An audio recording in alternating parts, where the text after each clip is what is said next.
Lorena Jacqueline Morales desapareció el 22 de mayo en León, Guanajuato. La joven de 28 años trabajaba en un restaurante propiedad de Juan Antonio. Hoy en redes sociales se viralizó esta escena. El 3 de junio de 2025, a las 13:00, el aire seco de un sembradío de magueyes en la comunidad de Álvaro Obregón, en los límites entre León y Romita, Guanajuato, se llenó de un hedor imposible de ignorar. Trabajadores del campo, con las manos curtidas por el sol y el sudor aún fresco, se detuvieron entre las plantas espinosas al percibirlo. A pocos metros de la carretera que lleva a Santa Ana del Conde, entre arbustos resecos y un silencio que cortaba la piel, encontraron lo que temían: un cuerpo humano en avanzado estado de descomposición, envuelto en plástico, abandonado como desecho en un rincón olvidado. Era Lorena Jacqueline Morales Valencia, de 28 años, cuya vida se apagó el 22 de mayo, un jueves que marcó el fin de la esperanza para su familia. Pero este no es solo el relato de un feminicidio, es la crónica de un sistema que miró hacia otro lado, de una familia que buscó donde el Estado falló y de una presión que finalmente obligó a actuar. Detrás de todo, una voz resonó con fuerza, la de Omar García Harfuch, cuya exigencia desnudó la negligencia y aceleró la detención del sospechoso. Sin embargo, las sombras de este caso son profundas, y las preguntas que deja son un eco que no se apaga. Todo comenzó con una mañana que parecía igual a las demás. Lorena salió de casa, vestida con una playera blanca, pantalón de mezclilla azul, sudadera y tenis grises, rumbo a un pasado que no podía dejar atrás. Trabajaba en un restaurante propiedad de Juan Antonio N., un hombre que, según su madre, no aceptaba un no como respuesta. La presionaba para que regresara tras dejar el empleo, y cuando ella se negó, las amenazas comenzaron a teñir sus días con un matiz de peligro.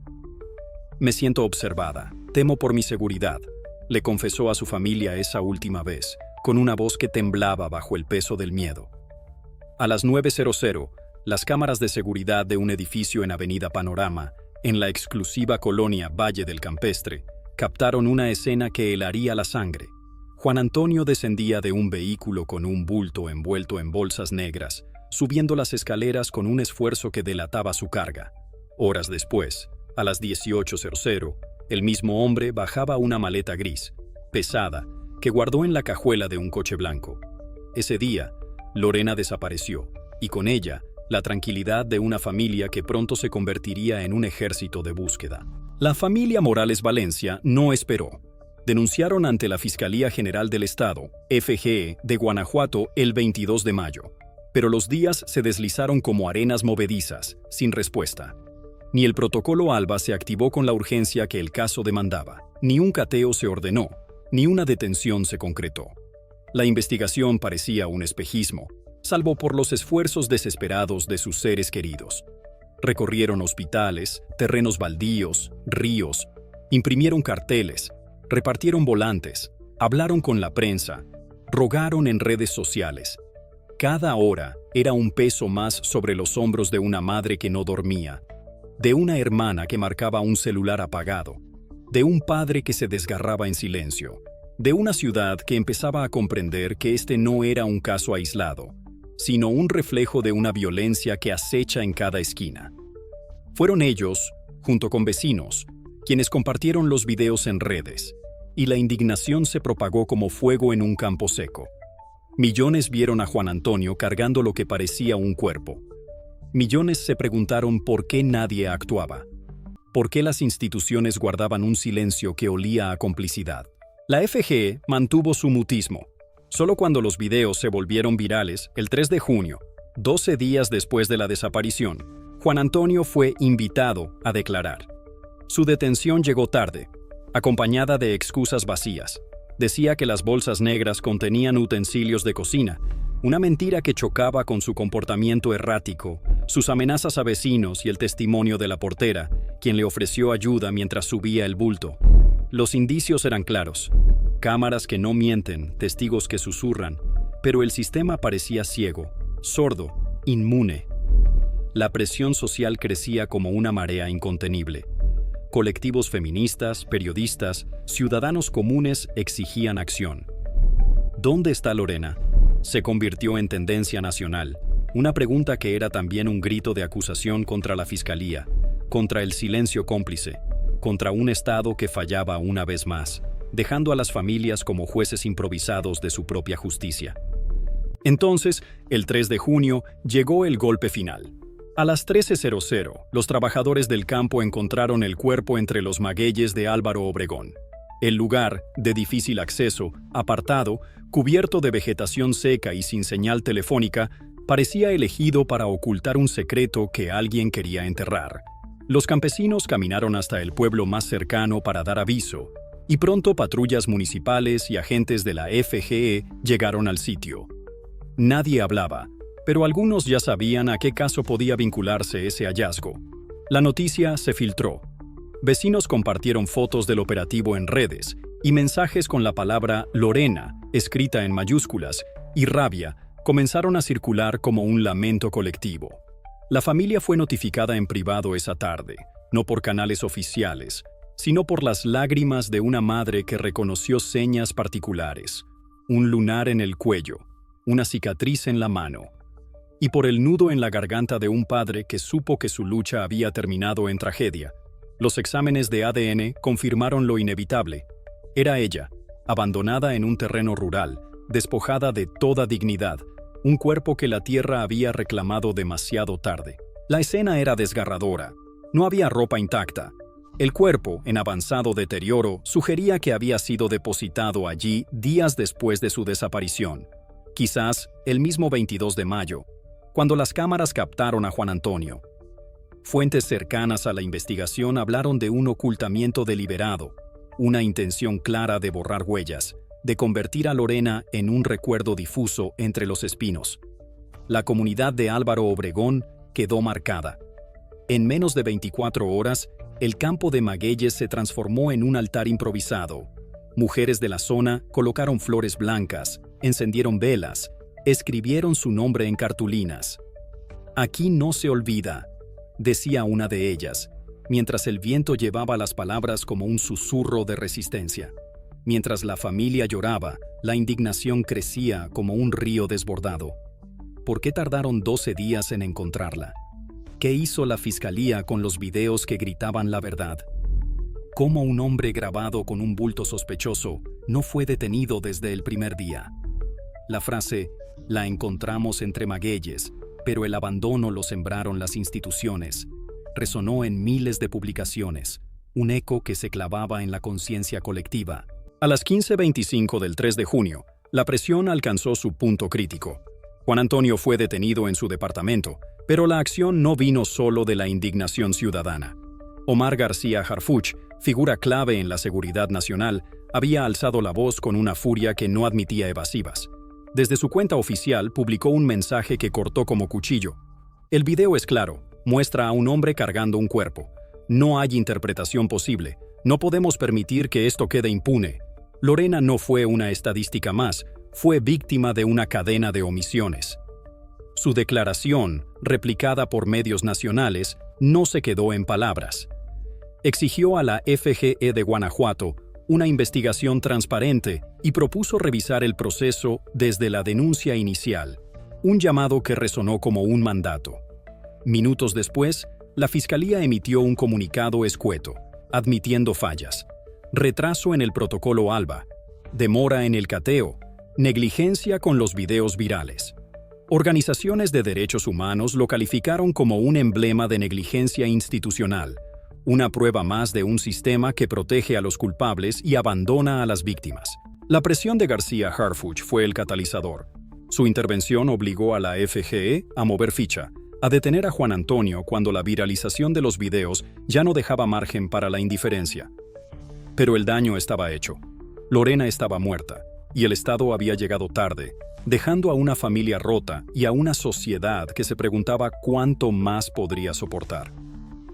El 4 de junio, mientras su cuerpo era preparado para ser entregado a la familia, la indignación rebasó a las instituciones. Colectivos feministas, periodistas y ciudadanos exigían responsabilidad, no solo del feminicida, sino del sistema que permitió el retraso. Harfuch fue más allá. propuso una unidad especializada en análisis de video y rastreo digital para desapariciones femeninas con intervención inmediata. En entrevista, afirmó: si una cámara registra el horror con tanta claridad, no hay justificación para que el Estado no lo detenga. No es falta de evidencia, es falta de voluntad, tiempo y reacción. Eso sí se puede corregir. Su propuesta, un intento de transformar la tragedia en un punto de inflexión, fue bien recibida, pero aún carece de respaldo legislativo. El impacto político fue inmediato. Funcionarios intentaron deslindarse, mientras otras fiscalías anunciaron revisiones internas, un gesto que olía a lavado de manos. Juan Antonio, bajo custodia, se negaba a declarar, repitiendo su historia de utensilios de cocina, una farsa que nadie creía. La FGE buscaba vincularlo a proceso por feminicidio agravado, apoyándose en los videos, el acoso laboral, testimonios de compañeras que hablaron de horas extra forzadas, puertas cerradas, miradas que helaban, y las amenazas reportadas por vecinos y familiares. Pero el miedo persiste. Organizaciones feministas advierten que el caso podría clasificarse como homicidio simple para una condena menor, o incluso caerse si se invalidan pruebas por errores en la cadena de custodia. La madre de Lorena lo dejó claro en el velorio, con la voz quebrada pero firme.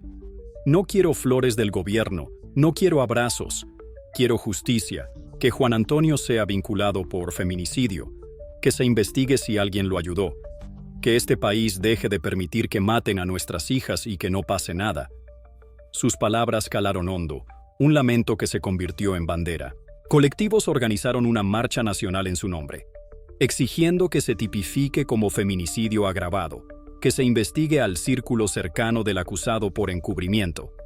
La mujer que abrió la puerta, ¿quién era? ¿Una cómplice o una víctima más?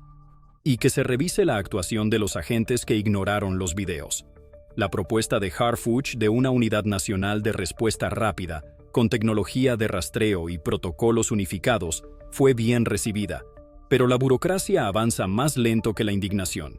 Congresistas se pronunciaron a favor, pero sin fecha concreta para su discusión, dejando a la familia en un limbo de promesas vacías. El caso de Lorena sigue vivo en las calles y redes, murales, altares, veladoras, foros.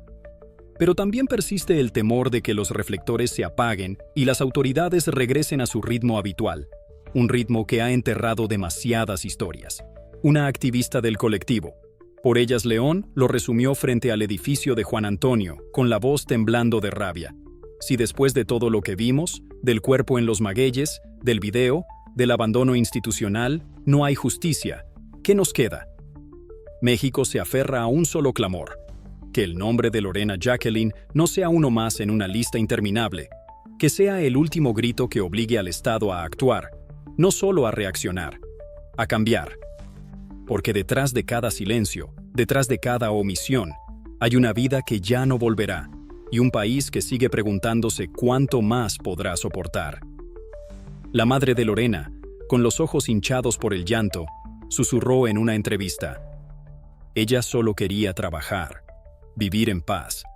¿Por qué nadie la protegió? La pregunta queda suspendida, un eco que resuena en los magueyes, en las calles de León, en cada rincón donde las mujeres desaparecen sin que el sistema mueva un dedo. El caso de Lorena no es un accidente. Es un espejo de una realidad que se niega a mirarse de frente. Juan Antonio, con su camisa azul y su maleta gris, no actuó solo en un vacío. Hay rumores, susurros entre vecinos, comentarios en redes, de que no fue el único involucrado, de que alguien más sabía, alguien más cayó. La portera que abrió la puerta, ¿fue presionada? ¿Pagada? ¿Amenazada? La fiscalía promete investigar, pero las promesas en México tienen vida corta. La familia exige respuestas, no solo sobre el culpable, sino sobre los cómplices, sobre los agentes que vieron los videos y miraron hacia otro lado. ¿Quién más está sucio en esto?, pregunta un tío de Lorena, con la voz quebrada por la furia. La respuesta podría estar en los archivos de la FGE, en las grabaciones que aún no se han hecho públicas, en las sombras que el poder protege. García Harfuch, con su historial de operaciones contra el narco, sabe que la justicia no llega sola. Su intervención en el caso de Lorena fue un golpe de autoridad, un recordatorio de que el Estado puede actuar cuando se le obliga. Pero también sabe que el enemigo no es solo el feminicida, es la corrupción que permea las instituciones, la indiferencia que permite que casos como este se repitan. En Guanajuato, un estado azotado por la violencia, la detención de Juan Antonio es una victoria parcial, un paso en un camino lleno de obstáculos. La gobernadora, los fiscales, los policías, todos están bajo escrutinio, y el peso de la mirada pública no cede. Sin embargo, la historia de Lorena no termina con su detención. Sigue en las marchas, en los carteles, en las velas que arden frente al edificio de Avenida Panorama, en las noches sin dormir de una familia que exige que su dolor no sea en vano. La violencia contra las mujeres en México no es un fenómeno nuevo. Más de 10 desaparecen al día, según datos que el gobierno prefiere ignorar. Lorena es una de ellas, pero su caso, gracias a los videos y a la presión de Harfuch, se convirtió en un faro. Las feministas lo saben y por eso no bajan la guardia. Organizan talleres, presionan a legisladores, exigen que las fiscalías sean revisadas de arriba a abajo. ¿Cuántas Lorenas más necesitamos para que el sistema despierte?, pregunta una líder del movimiento, con los puños cerrados. La respuesta está en el aire, en las calles llenas de pancartas, en las familias que siguen buscando a sus hijas, hermanas, madres. La detención de Juan Antonio es un comienzo, pero no un fin. Es un recordatorio de que la justicia, en este país, es una lucha que se libra día a día, con cada video que se viraliza, con cada voz que se alza, con cada presión que obliga al Estado a mirar lo que prefiere ocultar. Mientras tanto, la familia de Lorena vive entre el duelo y la batalla. La madre, con las manos temblorosas, sostiene una foto de su hija, sonriendo, viva, antes de que el 22 de mayo cambiara todo. Ella era mi luz, dice, y las lágrimas caen sobre el marco. El padre, en silencio, recorre los terrenos donde la encontraron, como si buscara una pista que los peritos pasaron por alto. La hermana menor, la que Lorena temía que fuera el próximo blanco, escribe en redes: «No descansaré hasta que paguen todos». Y Carlos, un primo que lideró la búsqueda, jura que investigará cada detalle, que no dejará que el caso se diluya en los archivos polvorientos de la fiscalía. Porque para ellos, Lorena no es solo un nombre en un reporte, es una herida abierta, un grito que exige ser escuchado. El 3 de junio, cuando Juan Antonio fue detenido, la familia sintió un alivio amargo. Las cadenas que lo llevaron al Ministerio Público resonaron como un eco de justicia, pero también como un recordatorio de lo que pudo evitarse. Si la FGE hubiera actuado el 22 de mayo, si el protocolo ALBA no hubiera sido una formalidad vacía, si los videos hubieran sido suficientes desde el principio, ¿estaría Lorena viva? La pregunta quema, y la respuesta se pierde en la burocracia, en las excusas, en los rostros de los agentes que miraron hacia otro lado. García Harfuch, con su llamado a la acción, intentó romper ese ciclo, pero el camino es largo. Su propuesta de una unidad nacional sigue en el aire, un proyecto que podría salvar vidas o quedar en papel si la voluntad política no lo acompaña. México se mira en el espejo de Lorena Jacqueline, su cuerpo entre los magueyes, sus videos en las redes, su nombre en las marchas, son un reflejo de un país donde la violencia contra las mujeres es un cáncer que se extiende sin control. La detención de Juan Antonio es un paso, pero no la cura. La cura está en la presión, en la vigilancia, en la memoria. Porque mientras haya una madre llorando, un padre buscando, una hermana temiendo, el caso de Lorena no cerrará. Seguirá abierto, como una herida que sangra en cada feminicidio, en cada desaparición, en cada silencio que el Estado se niega a romper.